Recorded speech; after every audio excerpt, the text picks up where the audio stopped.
The man who buried his heart to feed his ego. He wasn't always hollow. There was a time he laughed from the gut, loved without filters, and danced without thinking of who was watching. But slowly, applause became his food, and like any man starving for love, he mistook claps for affection, spotlight for warmth, and the world's validation for God's approval. His name is everywhere now. Big stages, sharp suits, quotes on t-shirts. People call him a success. But inside, something's been missing. And it's been missing so long, he stopped noticing it was gone. Until the night the lights went out. Literally. He was on stage in New York. A crowd of thousands. Cameras rolling.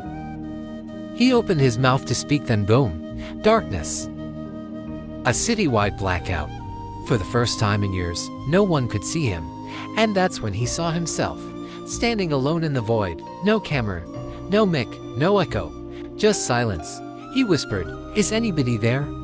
And a voice answered back, "Are you?" He looked around, thought it was security. No one, just him, and a mirror, not a real one.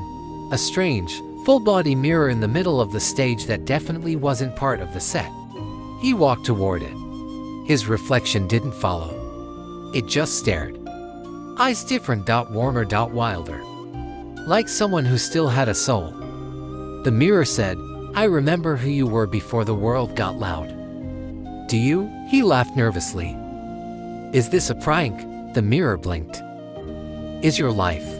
He stepped back, shook his head. "You're not real." The voice said, "Neither are you."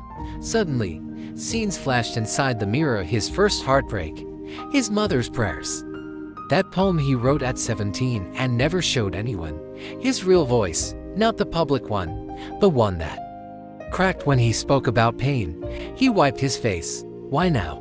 The mirror said, "Because you're alone for the first time in years, and you finally have to listen." He collapsed to his knees. Said, "I don't even know what's real anymore." The mirror smiled. "That's the beginning of truth." Then a janitor walked by, tall man, dusty uniform, chewing gum. Looked at him on the ground like he was crazy. "You good, sir?" He pointed at the mirror. "You don't see that." The janitor squinted. "I see a man talking to himself. Welcome to New York." Then he walked off, shaking his head. "These rich folks, man. You'll get money and lose your damn minds." Comic relief. But it hit. He laughed. Laughed so hard he cried. Because somehow the janitor saw more truth than his therapist ever did. He stood up. Looked back in the mirror.